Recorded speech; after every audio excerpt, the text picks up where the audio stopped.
नमस्कार, पहाड़ प्रभात में आप सभी का बहुत स्वागत है और मैं हूं आपके साथ तिशा। बुलेटिन की शुरुआत करेंगे बड़ी खबर के साथ। बड़ी जानकारी बता दें आपको, 16वें वित्त आयोग टीम शिमला पहुंची। आज यहां पर एक अहम बैठक होगी। सीएम राज्य की वित्तीय स्थिति पर प्रेजेंटेशन आज देंगे। सुबह 10 बजे से दोपहर 1 बजे तक बैठकों का दौर अब जारी रहने वाला है। बैक टू बैक बैठकें होंगी। राज्य अतिथि गृह होटल पीटर हाउस में ये बैठक होगी। 16वें वित्त आयोग में शामिल है 13 सदस्य। करीब 1:30 बजे वित्त आयोग की प्रेस कॉन्फ्रेंस भी इसके बाद होगी। तो देखिए, ये बड़ी खबर इस वक्त की बता रहे हैं, बड़ी जानकारी शिमला से, जहां 16वें वित्त आयोग की आज कई बैठकें होने वाली है। कई अहम बैठकें आज होगी। बैक टू बैक बैठकों का दौर आज जारी रहने वाला है और मुख्यमंत्री आज एक प्रेजेंटेशन इसी से संबंधित देने वाले हैं। राज्य अतिथि गृह होटल पीटर हॉफ में ये बैठकें आज आयोजित होंगी और 16वें वित्त आयोग में 13 सदस्य शामिल हैं।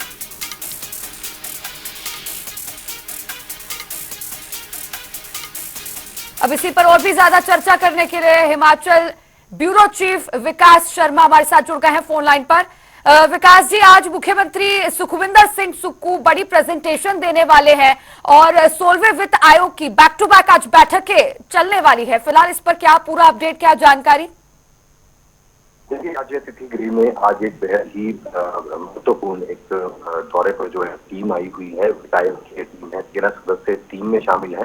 बीते कल ही ये टीम जो है वो हिमाचल पहुंची थी और हिमाचल ही उस राज्य को चुना गया है जहाँ से देश भर में ये टीम जाएगी और राज्य पर राज्य जो है वो अपनी जो वित्त संसाधनों के लिए जो है टीम का गठन किया गया है, उन वित्तीय संसाधनों को जांचेगी, परखेगी और उसके बाद रिपोर्ट बनाकर जो है वो अगले 2026 के लिए किस तरह से वित्तीय संसाधन जो है वो दिए जाने हैं, जो डेफिसिट ग्रांट है उसको किस तरह से बढ़ाया जा सकता है, वित्तीय हालात किस तरह से राज्य में चल रहे हैं, सभी चीजों का आकलन जो है वो यहाँ पर किया जाता है।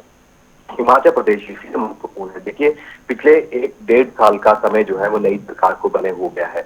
ऐसे में लगातार राज्य सरकार की तरफ से ये कहा जा रहा है कि वित्तीय संसाधन हिमाचल प्रदेश के अच्छे नहीं है।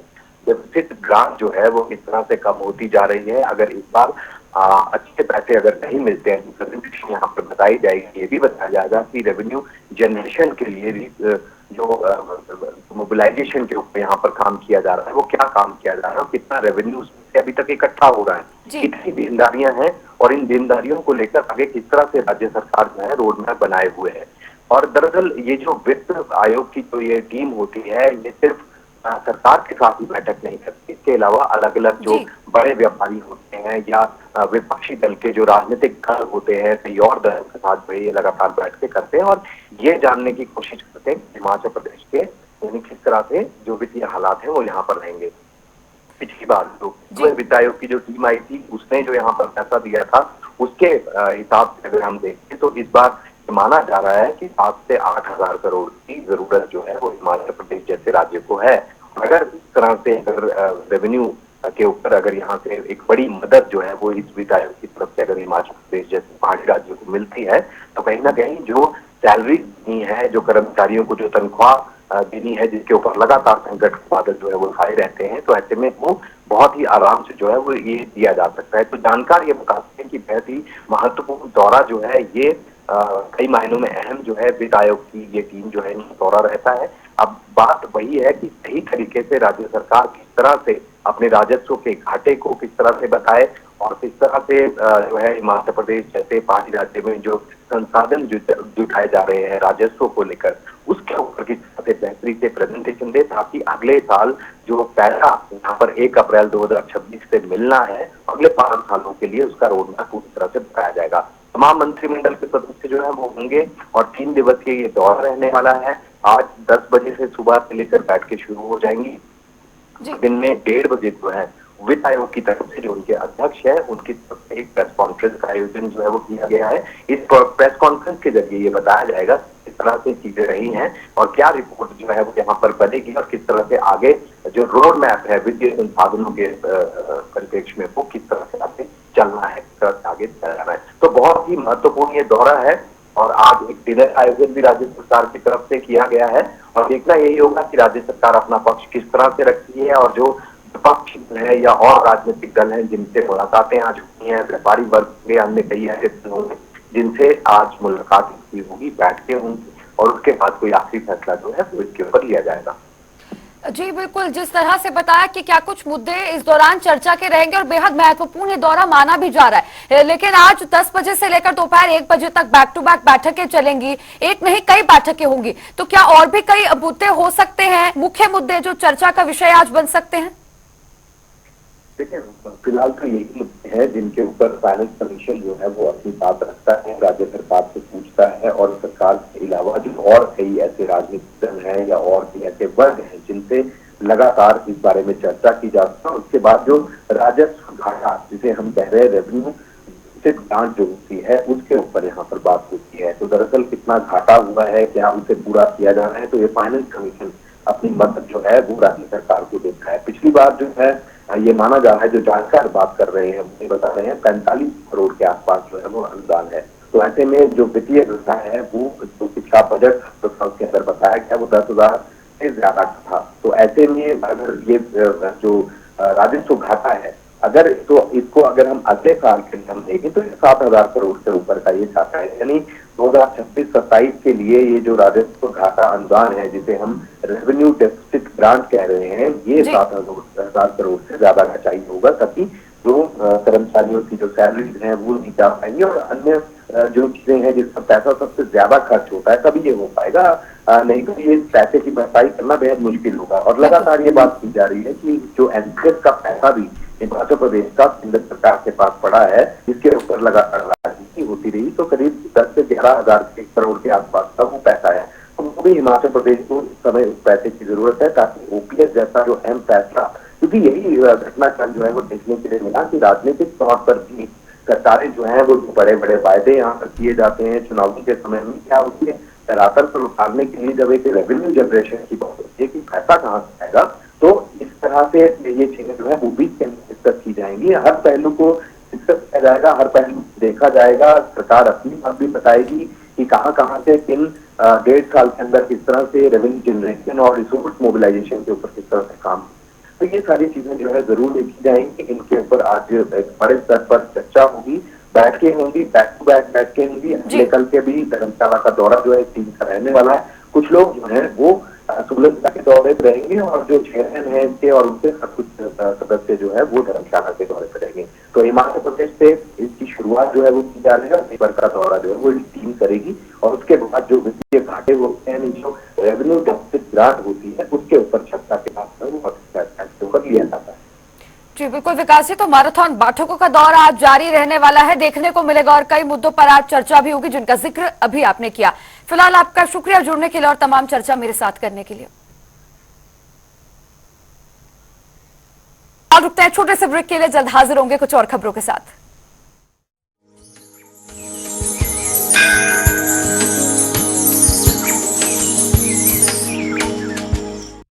जॉइंट पेन के लिए डॉक्टर ऑर्थो ऑयल के अमेजिंग रिजल्ट सबको पता है, पर क्या आपको पता है कि पुराने और ज्यादा बिगड़े दर्द के लिए डॉक्टर ऑर्थो ऑयल के साथ साथ डॉक्टर ऑर्थो कैप्सूल्स को भी रेगुलर यूज करना चाहिए। ये कोई टेम्पररी पेन किलर नहीं, आयुर्वेदिक औषधि है।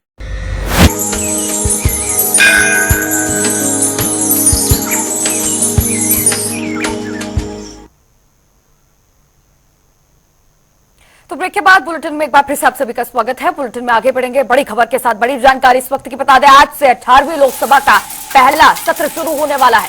लोकसभा में नवनिर्वाचित सांसद शपथ लेंगे। सबसे पहले प्रधानमंत्री नरेंद्र मोदी बतौर सांसद शपथ लेंगे। इनके बाद कैबिनेट मंत्री समेत 280 सांसद आज शपथ लेंगे। हिमाचल प्रदेश के भी 4 सांसद शपथ लेंगे। 26 जून को लोकसभा स्पीकर का चुनाव होगा और 27 जून को राष्ट्रपति का संयुक्त संबोधन देखने को मिलेगा। इस वक्त की बड़ी जानकारी, अहम खबर, बेहद महत्वपूर्ण खबर आपको बता रहे हैं।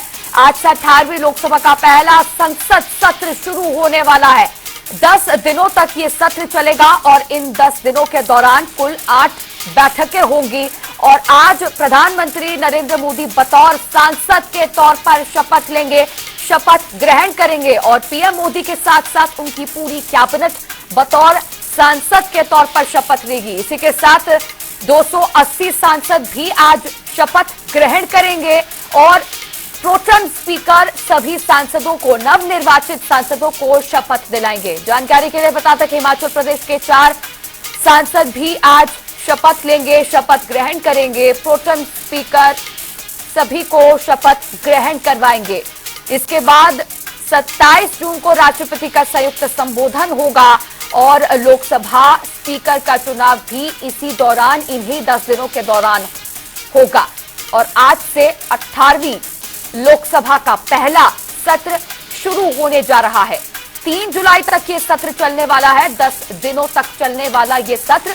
कई मुद्दों पर इस दौरान चर्चा होगी और कई मुद्दे इस बार विपक्ष उठाता हुआ इसी सत्र में नजर आएगा, जिसका जवाब सत्ता पक्ष विपक्ष को देता नजर आ सकता है और टकराव दोनों के ही बीच देखने को मिलेगा। और भी ज्यादा चर्चा के लिए स्पर्श शर्मा दिल्ली से संवाददाता हमारे फोन लाइन पर जुड़ गए हैं। स्पर्श, लगातार चर्चा चल रही है इस पर। आज से 18वीं लोकसभा का पहला संसद सत्र शुरू होने वाला है। बेहद अहम जानकारी और शपथ ग्रहण समारोह भी आज होगा। सभी नवनिर्वाचित सांसद शपथ लेंगे, प्रोटेम स्पीकर शपथ दिलाएंगे। फिलहाल क्या अपडेट? देखिए, बिल्कुल आज से 18वीं लोकसभा का सत्र शुरू होता हुआ नजर आएगा। सबसे पहले आज जो शपथ ग्रहण है वो तमाम सांसदों को देखने को मिलता हुआ नजर आएगा। सबसे पहले प्रधानमंत्री शपथ लेंगे, फिर काउंसिल ऑफ मिनिस्टर शपथ लेंगे और फिर स्टेट वाइज अल्फाबेटिकली जो सांसद है वो शपथ लेते हुए नजर आएंगे। हिमाचल के संदर्भ में बात करें, इस बार चारों सांसद भारतीय जनता पार्टी के जीते हैं, तो वो आज जो है शपथ पहले दिन लेते हुए जो है नजर आएंगे। डॉक्टर राजीव भारद्वाज की बात की जाए, कंगना रनावत, अनुराग ठाकुर, सुरेश कश्यप, इन तमाम लोगों की बात की जाए तो 3 से 4 बजे के आसपास जो शपथ है वो इन तमाम जो सांसद हैं उनकी देखने को जो है मिलती हुई जो है नजर आएगी। और खासतौर पर स्पीकर कौन होगा इसको लेकर जो चयन है वो 26 तारीख को देखने को मिलता हुआ नजर आएगा। 27 तारीख की बात करते हैं तो जो देश की राष्ट्रपति हैं द्रौपदी मुर्मू, वो दोनों सदनों यानी राज्यसभा और लोकसभा उसको जो है संबोधित करती हुई नजर आएंगी। लेकिन इस बीच हम देख रहे हैं किस तरीके से जो विपक्ष है वो कहीं ना कहीं घेरने की तैयारी करता हुआ नजर आ रहा है। आज अब से कुछ ही देर बाद जो कांग्रेस के सांसद है उनकी बैठक देखने को मिलती हुई नजर आएगी और उसके साथ में विपक्षी जो गठबंधन था, इंडिया गठबंधन, वो एक साथ जो है लोकसभा में प्रवेश करता हुआ नजर आएगा। जी बिल्कुल स्पष्ट। यदि प्रोटेम स्पीकर की बात करें तो सभी को शपथ दिलवाने से पहले, सभी नवनिर्वाचित सांसदों को शपथ दिलवाने के लिए प्रोटेम स्पीकर सबसे पहले खुद भी शपथ ग्रहण करेंगे, राष्ट्रपति भवन पहुंचेंगे। इससे संबंधित क्या जानकारी? प्रोटेम स्पीकर सबसे पहले शपथ लेंगे, राष्ट्रपति भवन पहुंचकर वो शपथ लेंगे। और प्रोटेम स्पीकर की बात करें तो इसको लेकर भी जो खींचतान है या फिर कहें कि जो टकराव की स्थिति है सत्ता पक्ष और विपक्ष में देखने को मिलती हुई नजर आ रही है। प्रोटेम स्पीकर भर्तृहरि मेहताब को बनाया गया है, 7 बार के वो सांसद देखने को मिलते हुए नजर आते हैं। और कांग्रेस का ये कहना था कि उनसे सीनियर नेता के सुरेश जो कि 8 बार के सांसद हैं और जो परंपरा चलती आ रही है उसके तहत जो है के सुरेश को प्रोटेम स्पीकर जो है बनाना चाहिए था। लेकिन सत्ता पक्ष का अपना तर्क है, उनका ये कहना था कि जो लगातार 7 बार है वो जो है भर्तृहरि मेहताब जीते हैं, लेकिन के सुरेश जो है लगातार 8 बार नहीं जीते। तो ऐसे में निश्चित तौर पर खींचतान जो है देखने को मिलती हुई नजर आ रही है। लेकिन प्रोटेम स्पीकर के साथ में जो अन्य लोग लगाए गए शपथ दिलाने के लिए, उसमें इंडिया गठबंधन के जो नेता लगाए गए, उन्होंने ये कह दिया है कि वो जो है जो प्रोटेम स्पीकर है उसके कुर्सी पर वो नहीं बैठेंगे। तो ऐसे में निश्चित तौर पर जो टकराव की स्थिति है वो पहले दिन से देखने को मिलती हुई नजर आ सकती है। जहां पर कांग्रेस के सांसदों की बात की जाए तो वो लीक की बात की जाए या फिर पेपर लीक की बात की जाए तो तमाम मसले जो उठाते हुए नजर आएंगे। जी बिल्कुल स्पष्ट। तो तमाम मुद्दे विपक्ष द्वारा उठाए जाएंगे और देखना बेहद दिलचस्प होगा कि क्या कुछ आज देखने को मिलेगा, कितना हंगामेदार आज का सत्र रहेगा। शुक्रिया जुड़ने के लिए और तमाम जानकारी के लिए।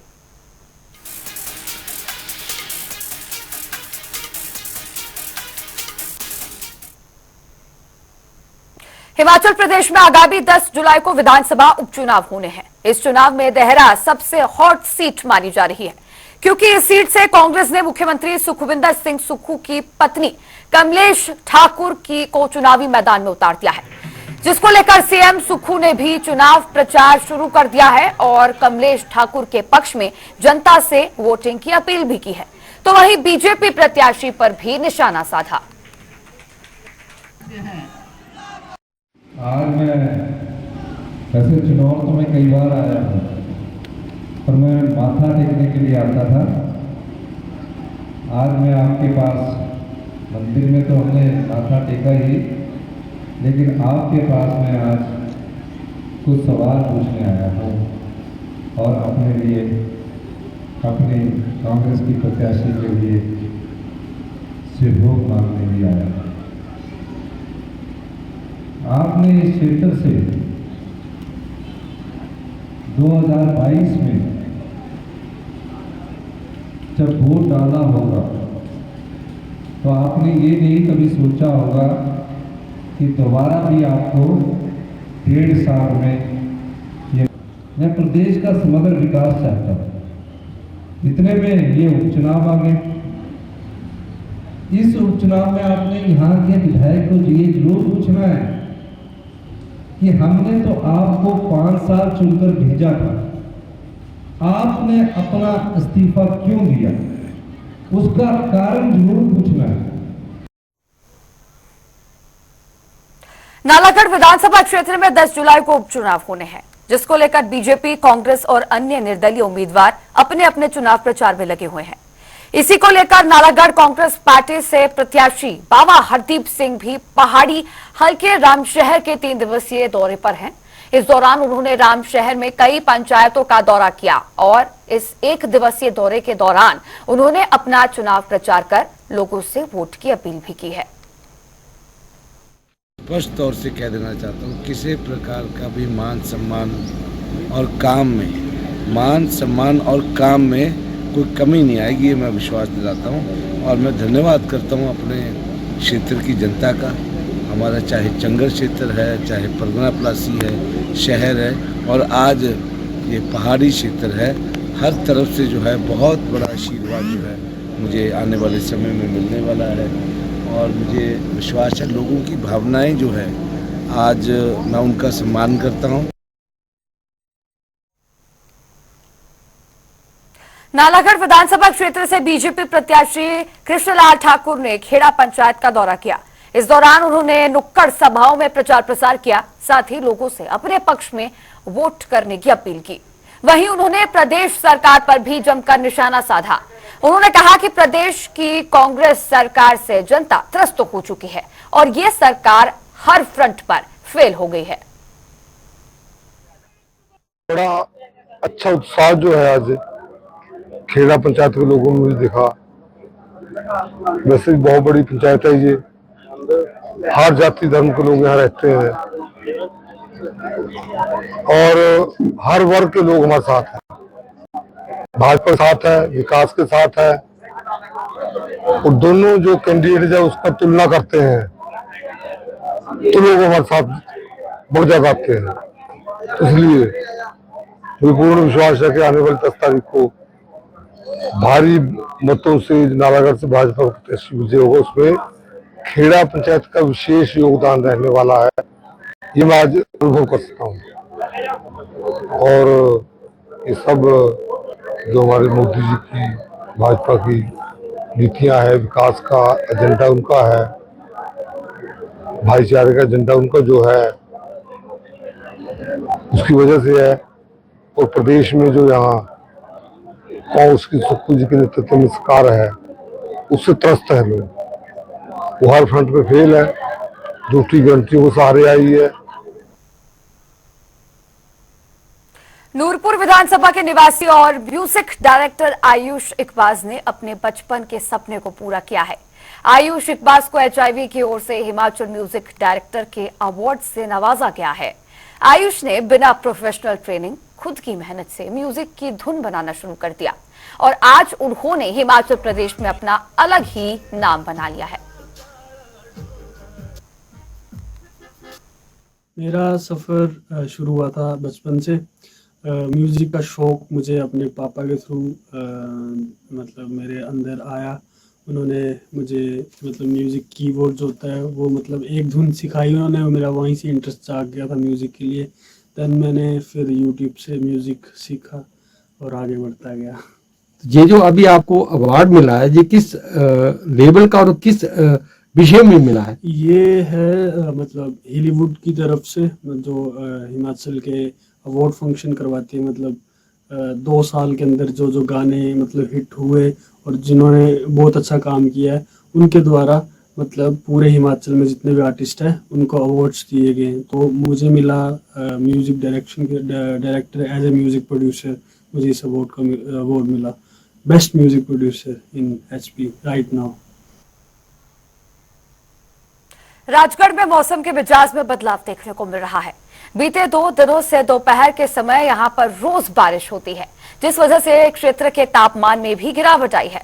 साथ ही प्री मॉनसून की अच्छी बारिश से किसानों और बागवानों को सूखे से अब निजात मिल गया है और फसलों के लिए तो ये बारिश वरदान साबित हुई है।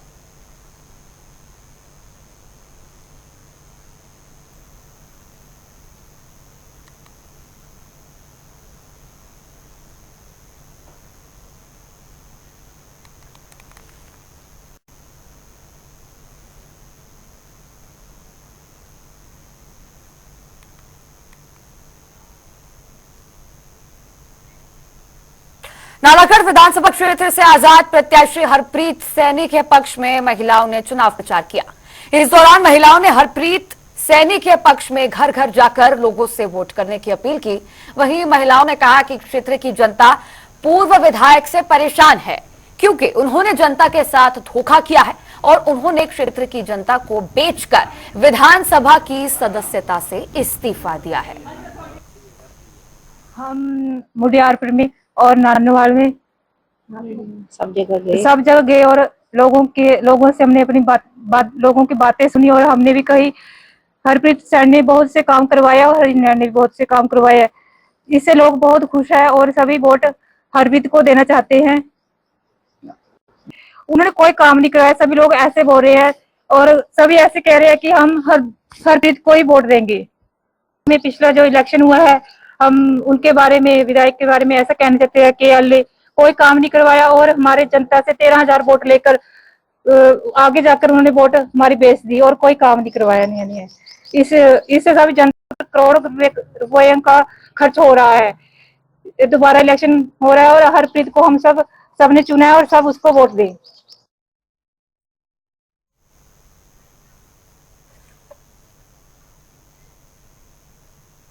तो फिलहाल इस बुलेटिन में इतना ही, लेकिन खबरों का सिलसिला लगातार जारी रहेगा। नमस्कार।